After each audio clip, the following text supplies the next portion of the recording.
Vamos abrir nossas Bíblias aí, no livro de Daniel, capítulo de número 3, por favor, a partir do verso 1.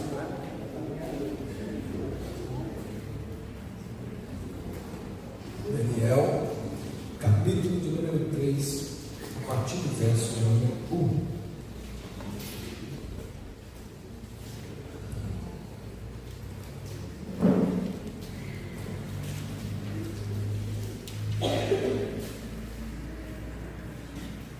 Glória a Deus. Quem encontrou, diga amém. Amém. A palavra do Senhor diz: o rei Nabucodonosor fez uma imagem de ouro de 27 metros de altura e 2 metros e 70 centímetros de largura, e a ergueu na planície de Dura, na província da Babilônia. Depois convocou os sátrapas, os prefeitos, os governadores, os conselheiros, os tesoureiros, os juízes, os magistrados e todas as autoridades provinciais para assistirem à dedicação da imagem que mandara erguer. Assim, todos eles, sátrapas, prefeitos, governadores, conselheiros, tesoureiros, juízes, magistrados e todas as autoridades provinciais se reuniram para a dedicação da imagem que o rei Nabucodonosor mandara erguer e ficaram em pé diante dela. Então o arauto proclamou em alta voz: esta é a ordem que é dada a vocês, ó homens de todas as nações, povos e línguas. Quando ouvirem o som da trombeta, do pífano, da cítara, da harpa, do saltério, da flauta dupla e de toda espécie de música, prostrem-se em terra e adorem a imagem de ouro que o rei Nabucodonosor ergueu. Quem não se prostrar em terra e não adorá-la, será imediatamente atirado numa fornalha em chamas. Por isso, logo que ouviram o som da trombeta, do pífano, da cítara, da harpa, do saltério e de toda espécie de música, os homens de todas as nações, povos e línguas prostraram-se em terra e adoraram a imagem de ouro que o rei Nabucodonosor mandara erguer. Nesse momento, alguns astrólogos se aproximaram e denunciaram os judeus, dizendo ao rei Nabucodonosor: ó rei, vive para sempre. Tu emitiste um decreto, ó rei, ordenando que todo aquele que ouvisse o som da trombeta, do pífano, da cítara, da harpa, do saltério, da flauta dupla e toda espécie de música se prostrasse em terra e adorasse a imagem de ouro, e que todo aquele que não se prostrasse em terra e não adorasse seria atirado numa fornalha em chamas. Mas alguns judeus que nomeaste para administrar a província da Babilônia, Sadraque, Mesaque, Abdenego, que não te dão ouvidos, ó rei, não prestam culto aos teus deuses, nem adoram a imagem de ouro que mandaste erguer. Furioso, Nabucodonosor mandou chamar Sadraque, Mesaque e Abdenego. E assim que eles foram conduzidos à presença do rei, Nabucodonosor lhe disse: é verdade, Sadraque, Mesaque e Abdenego, que vocês não prestam culto aos meus deuses, nem adoram a imagem de ouro que mandei erguer? Pois agora, quando vocês ouvirem o som da trombeta, do pífano, da cítara, da harpa, do saltério, da flauta dupla e de toda espécie de música, se vocês se dispuserem a prostrar-se em terra e adorar a imagem que eu fiz, será melhor para vocês. Mas, se não a adorarem, serão imediatamente atirados numa fornalha de chamas. E que Deus poderá livrá-los das minhas mãos? Sadraque, Mesaque e Abdenego responderam ao rei: ó Nabucodonosor, não precisamos defender-nos diante de ti. Se formos atirados na fornalha em chamas, o Deus a quem prestamos culto pode livrar-nos, e Ele nos livrará das suas mãos, ó rei. Mas, se Ele não nos livrar, saiba, ó rei, que não prestaremos culto aos teus deuses, nem adoraremos a imagem de ouro que mandaste erguer.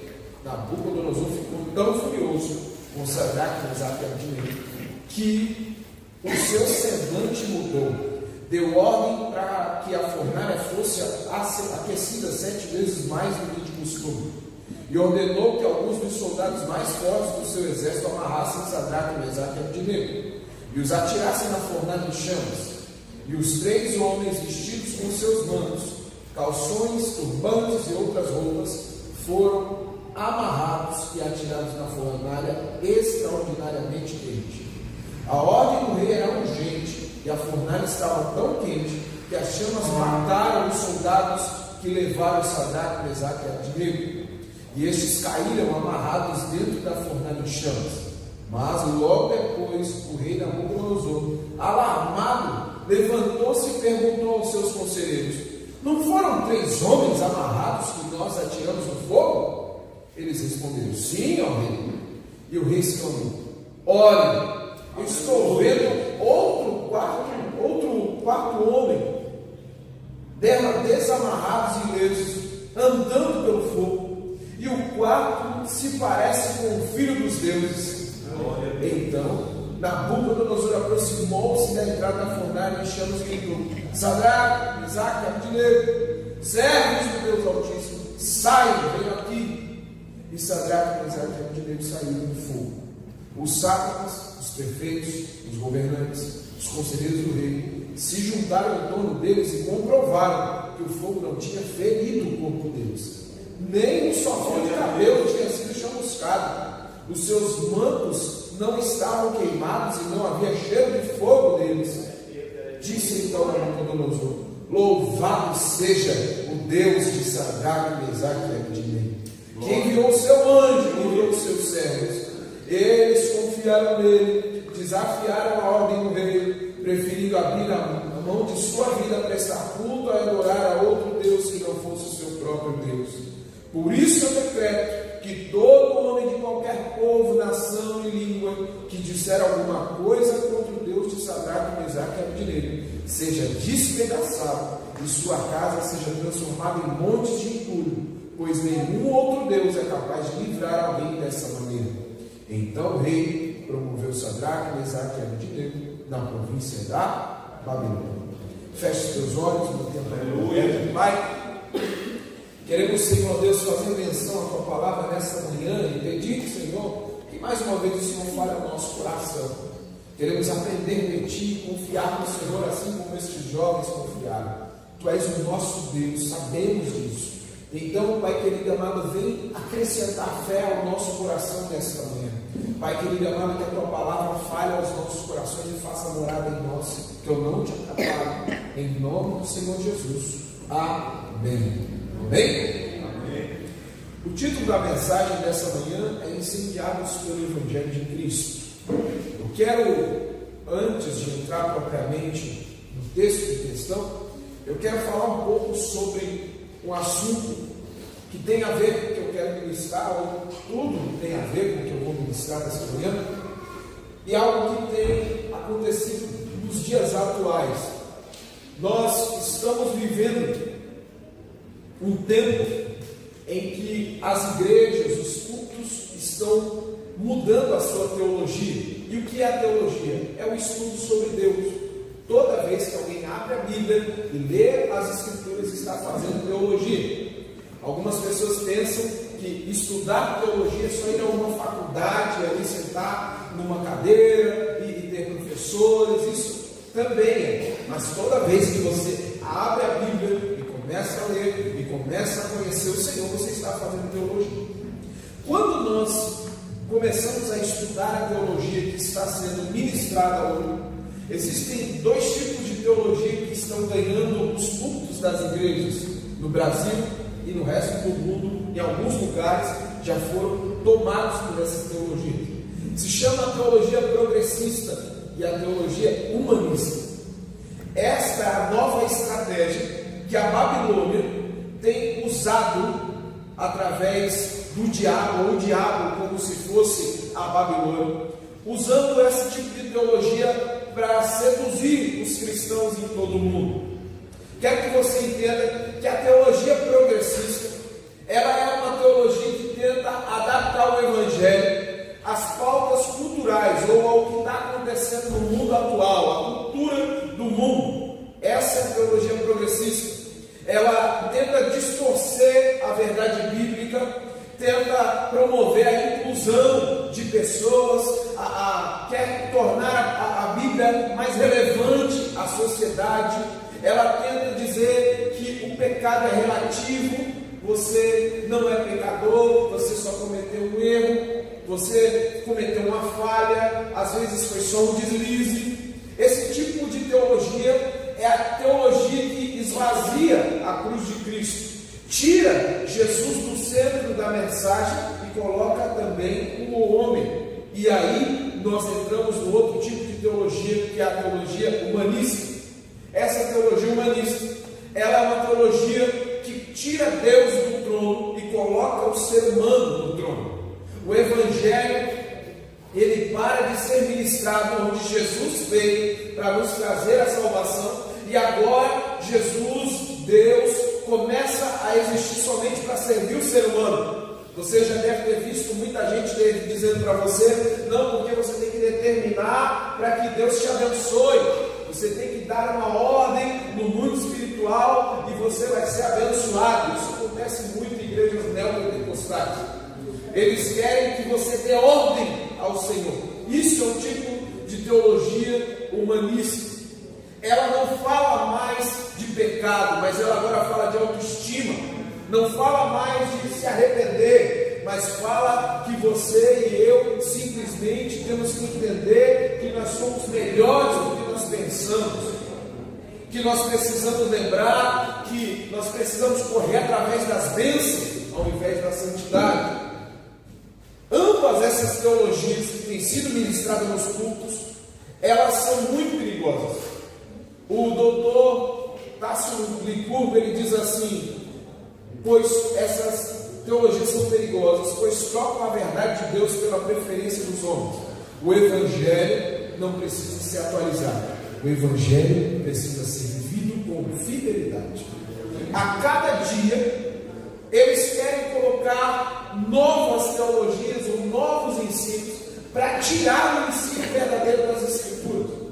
Então essa teologia progressista, ela vai colocar como se o cristianismo ele precisasse ser atualizado para ficar um pouco mais fácil das pessoas quererem absorver aquilo que é ensinado.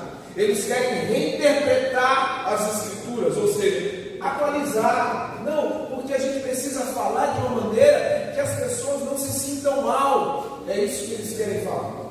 A gente tem que agir de maneira que as pessoas não se sintam confrontadas. Porém, a Bíblia vai nos mostrar que o Senhor nos confronta o nosso pecado. Não há como simplesmente mudar aquilo que está escrito, mas é isso que a teologia progressista quer.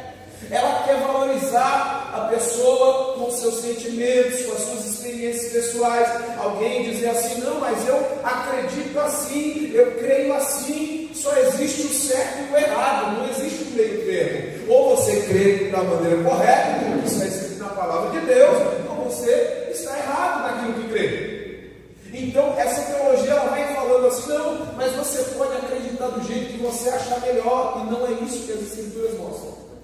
Quando eles vão incutindo isso, eles vão ali tentando rejeitar aquilo que as Escrituras trazem como a verdade do Evangelho. Por exemplo, Adão e Eva pecaram, e isso não há como mudar. Nós somos pecadores por conta do pecado original, mas eles querem dizer que não, você não é pecador, você só cometeu algumas falhas, tirando a culpa do ser humano. Cada dia vão colocando mais e mais situações. A teologia humanista tira Jesus do foco, o homem passa a ser o centro da mensagem. Você já deve ter visto muita gente ministrando e falando muito mais do ser humano do que do próprio Deus.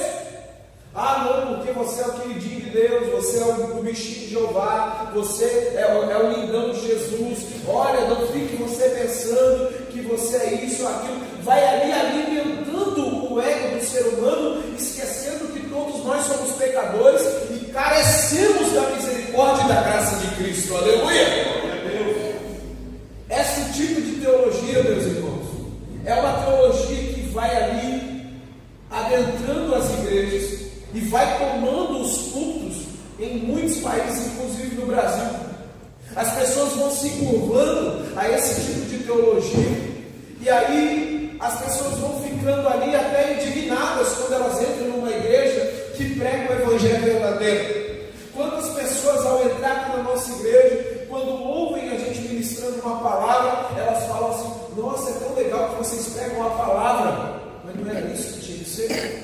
Só que nós vemos tantos cultos onde a mensagem de Cristo foi substituída pela psicologia, pela psicanálise, por palavras de autoajuda, que as pessoas, quando entram numa igreja que prega a verdade das Escrituras, elas se assustam.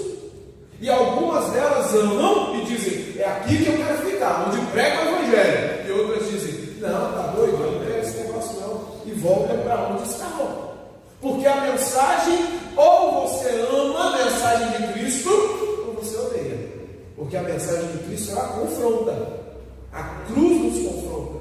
Alguém que diz, olha, se você quiser me seguir, negue-se a si mesmo, tome a sua cruz e me siga. Por acaso isso daí alegra alguém? Porque se a pessoa entendeu o que Jesus está propondo, Jesus está propondo morte, não está propondo vida. Ele está dizendo, negue-se a si mesmo, mate a sua carne, tome a sua cruz, ou seja, mate a sua carne diariamente e vem me seguir, ou seja, não viva mais você para você mesmo, agora viva a vontade de Deus. Aleluia! Essa é a palavra de Deus. E nós precisamos perceber que essa arma que o diabo tem usado não é mais como a arma que os egípcios usavam.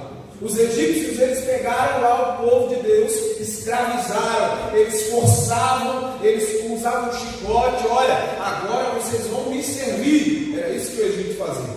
Mas a Babilônia não. A Babilônia seduzia as pessoas com uma palavra que as agradava, com um local que as agradava, com tudo de maneira que viesse a satisfazer o seu coração, a sua carne, e aquilo ali ia fazendo com que eles achassem que o cativeiro ou que a prisão na Babilônia era algo bom. A Babilônia, no contexto do livro de Daniel que nós acabamos de ler, ela envolvia essa dominação cultural. Quando a Babilônia dominou Judá, eles então levaram ali jovens, levaram pessoas para a Babilônia e foram dominando a cultura do povo. Eles queriam que aqueles que foram levados para a Babilônia se tornassem também povos da Babilônia. E ao invés deles forçarem alguém a aceitar aquilo que eles queriam impor sobre eles iam dando a oportunidade daqueles que foram levados cativos aprenderem o que eles queriam ensinar. E iam ali alimentando a sua carne, alimentando agora a sua cultura, mudando os seus costumes aos poucos, para que aquela pessoa, ao invés de ser transformada de uma vez por todas através da imposição, ela pudesse ser transformada aos poucos e assim ela dizer, nossa, até que não é ruim morar aqui na Babilônia. Até que não é ruim estar aqui no meio no país do Nabucodonosor. Até que não é ruim a gente se dobrar diante de uma estátua. Eles então iam ali mudando tudo que vinha do povo judeu. Por exemplo, os nomes. Logo que os meninos chegaram lá, seus nomes foram transformados. A educação foi transformada. Os hábitos alimentares foram transformados. E é isso que a Babilônia tem feito nos dias de hoje. Quantas vezes você vê a Babilônia entrando hoje no mundo e nas igrejas e as pessoas vão aceitando?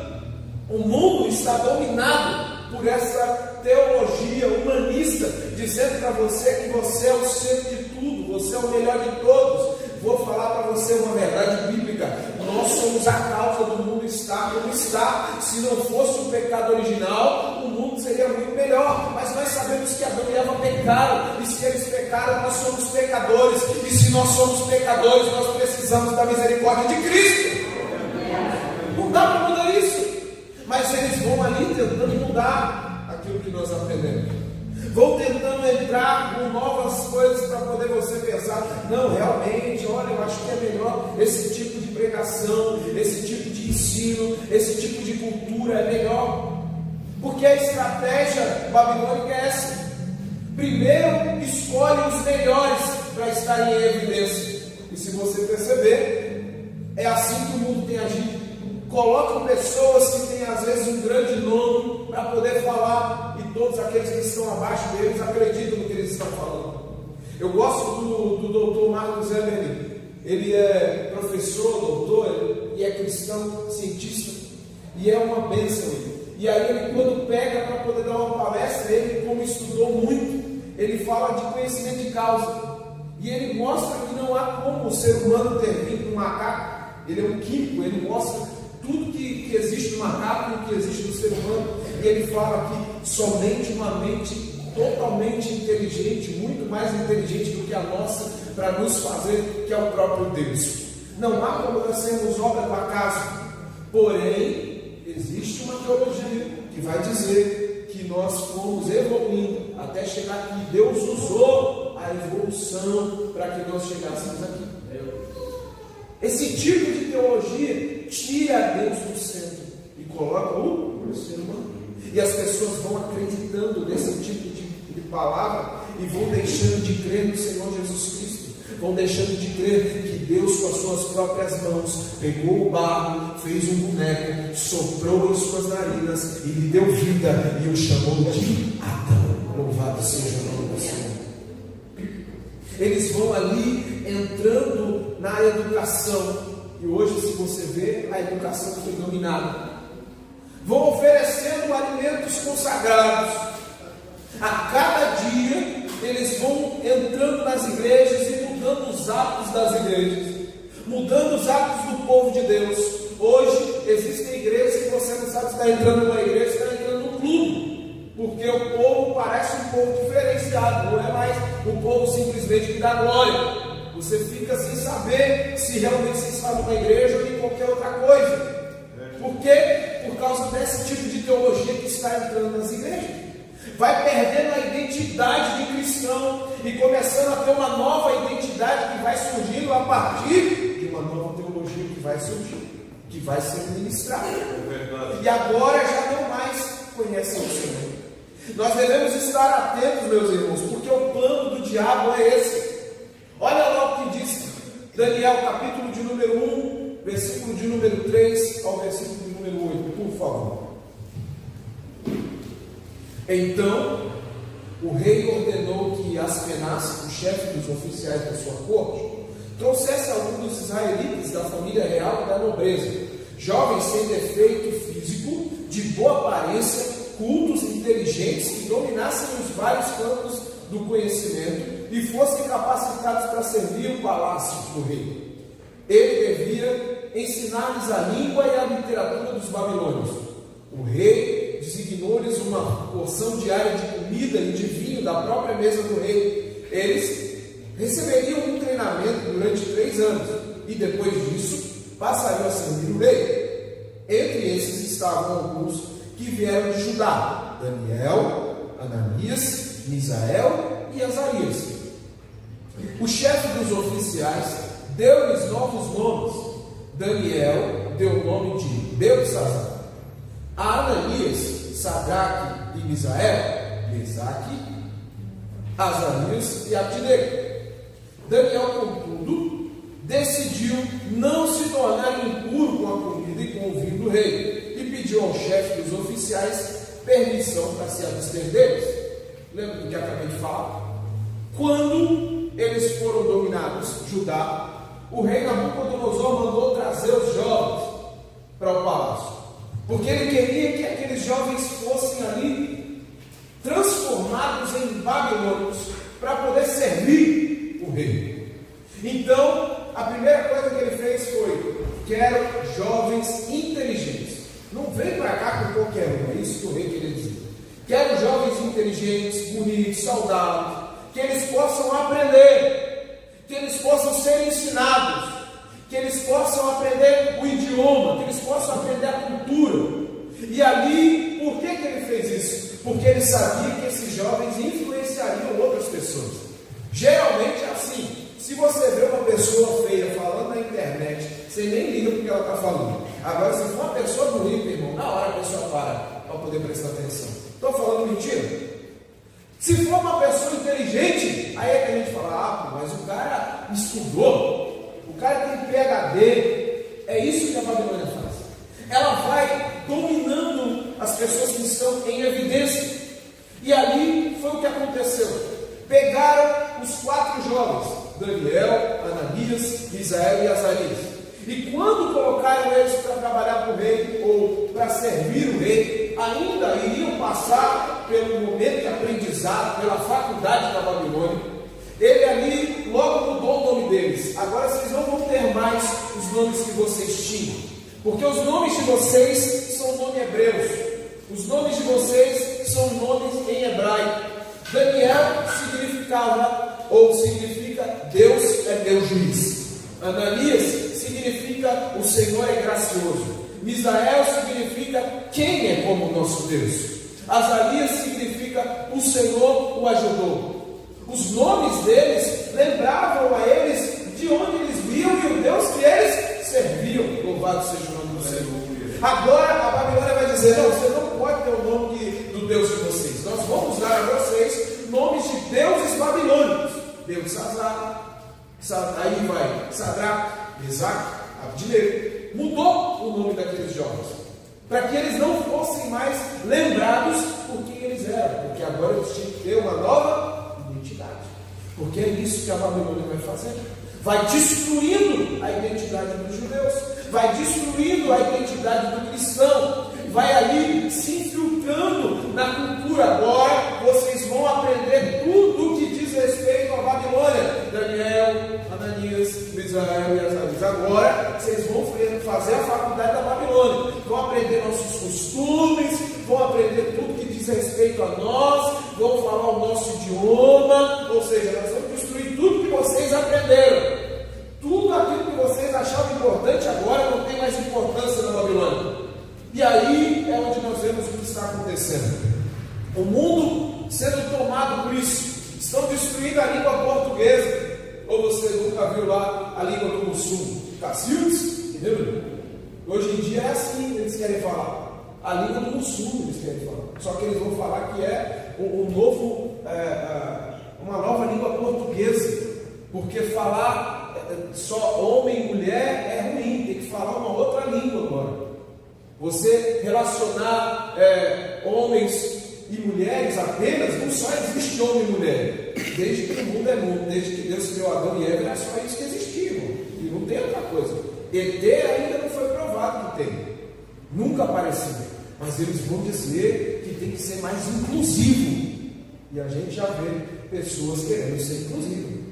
Porque aí eles vão dizer boa noite a todos, boa noite a todas e boa noite a todes. Todd, por acaso, assiste culto? Todd? Nescau? Achocolatado? Eu penso que está ficando doido o negócio. Mas é a Babilônia entrando. E aí já tem pastor falando esse tipo de coisa em culto. Quando eu digo boa noite a todos, eu estou dizendo homens e mulheres. Não precisa ser redundante. Todos e todas. Não precisa ser redundante. Quando nós dizemos Deus criou o homem à sua imagem e semelhança, está dizendo de homem e mulher. Só que eles querem mudar. Porque é uma teologia que vai entrando nas igrejas. E as pessoas não vão percebendo. Porque é bonito, é inclusivo, é legal. Todo mundo está falando, todo mundo está fazendo. E a gente até acha engraçado quando eles falam as coisas. Só que a gente não percebe que estão destruindo aquilo que foi criado por Deus. Aquilo que foi deixado para nós como verdade bíblica. Vão destruindo a família, vão dizendo que você não precisa mais se casar, que você não precisa mais ter esposo, que você não precisa mais ter esposa, que você não precisa mais ter filhos. Vão colocando agora um boneco no lugar de uma criança. Vão colocando você como se você pudesse ser o que quiser ao invés de ser um ser humano. Hoje já tem gente querendo ser bicho. Cada dia ficando pior. Daqui a pouco vai ter o culto das pessoas que querem ser bicho em algumas igrejas. Porque é a loucura que o mundo está vivendo. Quando nós olhamos o que está acontecendo no mundo, nós percebemos que é muito fácil alguém servir um Senhor que lhe trata bem. Servir um Senhor que lhe trata mal é difícil, porque ele trata mal. Mas servir um Senhor que trata bem, o que Nabucodonosor fez? Ele mandou servir os meninos que foram levados para a corte com a comida que ele comia. Então imagina só, os jovens chegaram na corte, eram escravos, mas aí falaram assim: não, aqui vocês não vão ser tratados como escravos, Os caras já ficaram, opa, não vai ser escravo, gente? Não, aqui vocês vão ser tratados bem, vocês vão comer da mesma comida do rei. Imagino que alguns devem ter ficado até felizes, ó, vamos comer a comida do rei, hein? Comida boa. Vão beber o mesmo vinho do rei, olha, vinho bom. E ali vocês vão aprender muito, vocês não vão ser tratados como escravos, não vai ter algema no pé de vocês, olha, aqui vocês vão ser tratados bem. E ali ia convencendo eles de que eles poderiam ser quem eles quisessem, eles não precisariam mais ser filhos de Deus, servos de Deus, aqueles que eles eram antes. Vão trocando a sua fé agora, vão ali fazendo coisas que são erradas, só que sem perceber, achando que vai tudo bem. Não, está tudo bem, nós estamos num lugar legal, todo mundo está tratando a gente bem, todo mundo cuida da gente aqui. Então, se a gente fizer isso, não tem problema nenhum. Se a gente deixar um pouquinho de adorar a Deus e passar a adorar o ser humano, não vai ter problema. Nós somos coroa da criação. Ainda usa a palavra, né? Nós somos filhos de Deus, não tem problema a gente fazer isso, aquilo. Começa a colocar como se o errado fosse bom, o errado fosse certo, trocando tudo que você aprendeu de verdade bíblica por um prato de comida. Não, mas eles estão servindo para a gente o melhor alimento. Quando os meninos disseram, nós não vamos comer a comida do rei, não foi simplesmente porque eles queriam fazer jejum, ou simplesmente porque eles não queriam comer a comida porque fosse ruim, não. Primeiro, a comida era consagrada a demônios. Depois, eles eram judeus, e o judeu não come qualquer tipo de comida. Outra coisa, eles sabiam que se eles começassem a aceitar tudo que lhes era imposto, daqui a pouco eles esqueceriam quem eles eram.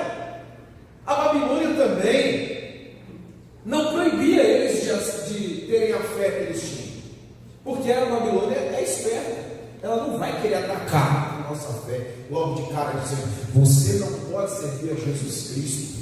Mas eles vão dizendo, não, pode servir. Olha, você pode manter a tua fé, Daniel, Ananias, Misael, Azarias. Vocês podem continuar exercendo a fé de vocês. Aí imagino que um deveria olhar para o outro e dizer assim, pô, deve ser legal esse negócio aqui, então. A gente vai poder fazer o que a gente quiser. A única diferença é que a gente não está mais em Israel, a gente não está mais em Judá.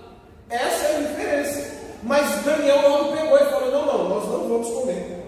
Nós não vamos comer essa comida aí. Nós vamos nos reservar.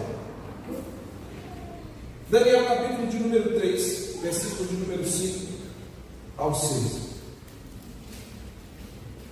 Quando ouvirem o som da trombeta, do pífano, da cítara, da harpa, do saltério, da flauta, da dupla e de toda espécie de música, prostrem-se em terra e adorem a imagem de ouro que o rei Nabucodonosor ergueu. Quem não se prostrar em terra e não adorar, será imediatamente atirado numa fornalha enchente. O que acontece? Fazia parte do plano da Babilônia isso. Eles deixavam eles exercerem a fé deles também, do jeito que eles quisessem. Só que era assim, ó, vocês podem ter a fé de vocês, mas também tem que adorar os nossos deuses. Não pode esquecer que os nossos deuses também são dignos de adoração. Pode aí adorar o Deus de vocês aí, mas não esqueça que vai tocar a trombeta aí, vai tocar o pífaro, vai tocar a música, e agora vocês vão precisar se dobrar e adorar a imagem do rei. Vocês podem adorar o Deus de vocês, mas não deixem de adorar os nossos. É isso que Nabucodonosor queria. Vocês podem exercer a fé que vocês quiserem, mas não deixem de nos obedecer, porque senão vocês serão lançados na fornalha de fogo. Era isso que aconteceu. O rei, ele pensava ser uma divindade, então ele manda erguer uma estátua de ouro. E quando o rei mandou tocar a música, todo mundo tinha que se prostrar, porque todo mundo já estava dançando conforme a música. Por isso se prostrou. Porque é muito fácil se acostumar com coisa boa, irmão. O diabo vai colocando, alimentando a nossa carne, e a gente vai achando que está certo, porque a mensagem que massageia o nosso ego é gostosa de ouvir. Aquilo que aparentemente nos coloca sempre para cima é muito bom, é muito gostoso. A gente gosta de ouvir coisas que fazem bem aos nossos ouvidos. A Bíblia diz que causa coceirinha nos ouvidos, sabe aquele negocinho gostoso? Poxa, que legal, que gostoso. Hoje em dia já tem igreja nos Estados Unidos que tem de tudo, menos a Bíblia. Estava vendo um vídeo de um rapaz esses dias, ele é americano, ele foi nas igrejas maiores que tinha lá nos Estados Unidos. Ele entrou numa livraria de uma igreja, não que não possa ter que vender livros na igreja, mas a Bíblia tem que estar no lugar principal. Ele começou a procurar a Bíblia na livraria da igreja, não tinha Bíblia, só tinha livro de outras pessoas. Ele falou assim, mas tem Bíblia? A mulher falou, acabou, mas tinha livro de todo mundo, mas não tinha uma Bíblia para vender. Porque a palavra de Deus ficou em segundo plano. A palavra de Deus tem que ser a primeira a ser ministrada nos cultos das igrejas, e da nossa igreja sempre será a primeira, porque o que está escrito aqui é o que traz vida. Louvado seja o nome do Senhor. Aleluia! Glória ao Senhor em nome de Jesus.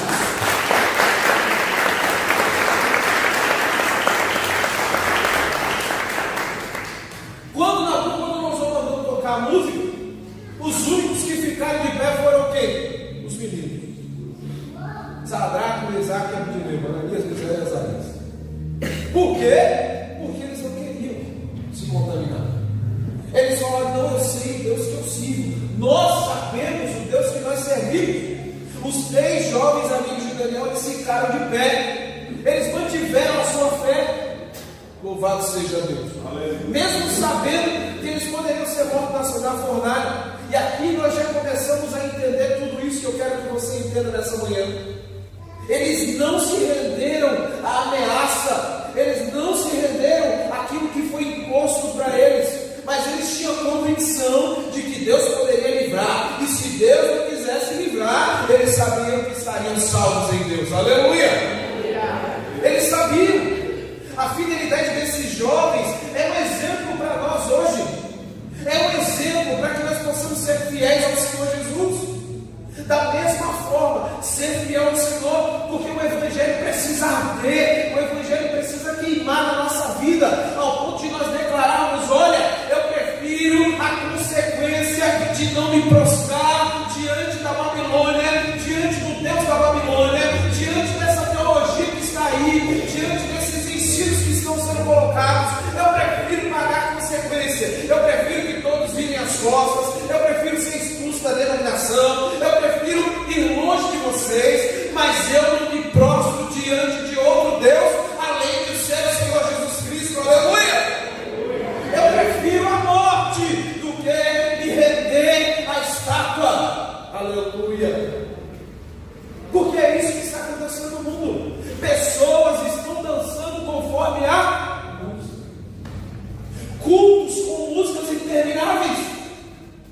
A adoração é culto, aleluia. O louvor é culto ao Senhor. Mas o culto tem começo, meio e fim. Vamos fazer um culto de louvor e adoração? Já está dizendo, culto de louvor e adoração.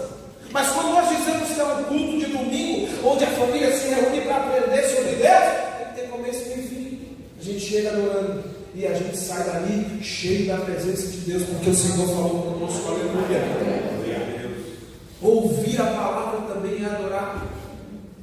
Não porque eu gosto de música. A gente deixa 20 minutos para a palavra, 5 minutos para a palavra, e o resto a gente só fica cantando, porque o povo gosta de música. E vai se prostrando diante da estátua, esquecendo que deveria dar valor ao Senhor Jesus Cristo. Pessoas que vão ali se alimentando de algo que não é adoração ao Senhor, é coisa humanista. Teologia humanista, onde o homem precisa ser agradado, onde nós temos clientes, nós não queremos ter crentes mais, não, porque os clientes gostam. Nossa vida precisa estar incendiada pelo Espírito Santo, ao ponto de quando alguém tentar nos intimidar para negar Jesus e o Evangelho, nós vamos nos levantar cada vez mais firme, porque nós cremos no único Deus verdadeiro, porque é Ele quem nos guarda e nos sustenta. Aleluia! Nós precisamos estar sempre incendiados pelo Senhor, para que as pessoas que estão à nossa volta, os nossos amigos, a nossa família, qualquer pessoa que estiver à nossa volta, fique de pé conosco quando vier esse tipo de situação, eles possam olhar para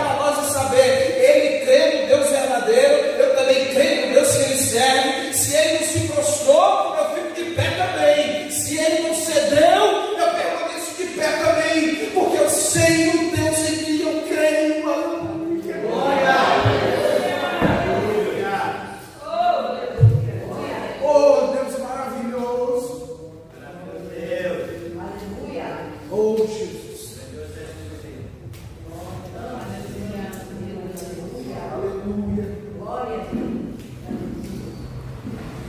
Quando eu olho para o que está acontecendo, meus irmãos, a gente pensa que quando Jesus voltar, porque quando Jesus voltar vai vir a grande tribulação, então está tudo certo, eu vou estar lá na glória.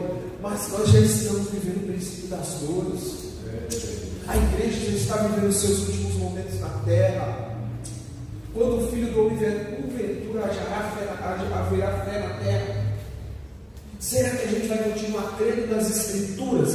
Ou será que a gente já vai começar a acreditar em qualquer outra coisa? Porque estão fazendo reuniões com grandes pensadores ali das igrejas para tentar mudar a Bíblia, para tentar atualizar as Escrituras.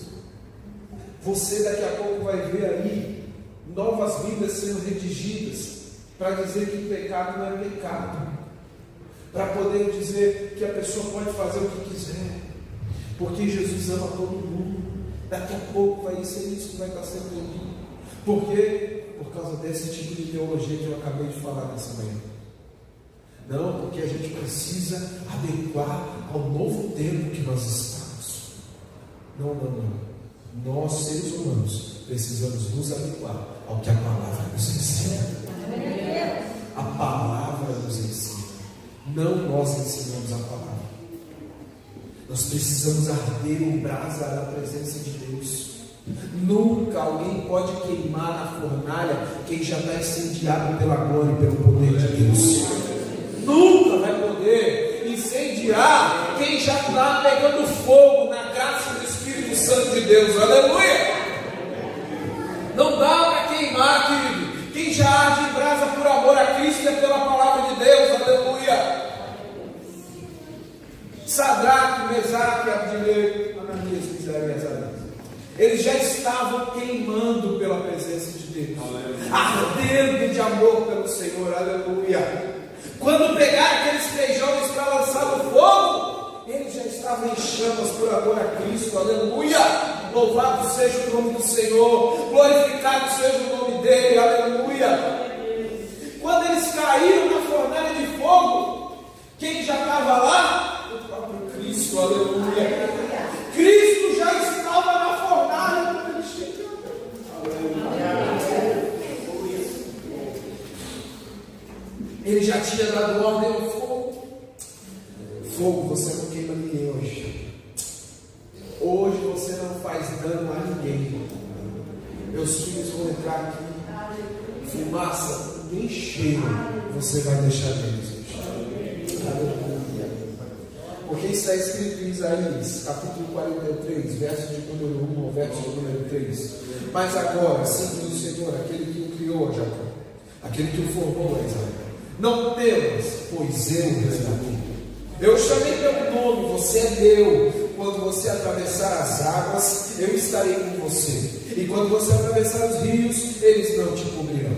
Quando você andar através do fogo, você não se queimará, nem as chamas não deixarão em brasas. Pois eu sou o Senhor, o seu Deus, o Santo de Israel, o seu Salvador. Deu o Egito como resgate por você. Etiópia e Seba eu troco por você. Aleluia!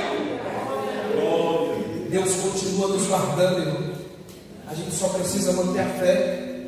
A gente só precisa crer na palavra que o Senhor tem nos dado.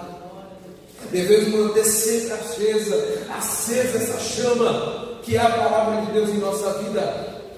Porque vem qualquer um hoje e quer que nós venhamos apagar a chama de amor que arde em nosso coração pelo Senhor e pela sua palavra. Mas nós temos que manter acesa, iluminando sempre, porque as trevas estão aí. E se nós deixarmos apagar, como que nós seremos a luz do mundo? A luz do mundo tem que estar acesa, queimando de amor por Cristo. Ninguém pode queimar quem já está em chamas por amor a Cristo. O mundo vai dizer: não, olha, mas se vocês não se prostrarem, vai ser lançado na fornalha de fogo. A gente tem que se levantar e dizer: eu já estou ardendo, meu irmão. O que é que podem fazer contra quem já está em chamas por amor a Ele? O que é que o mundo pode fazer com quem hoje foi lavado e remido pelo sangue de Cristo? O contra os escolhidos do Senhor.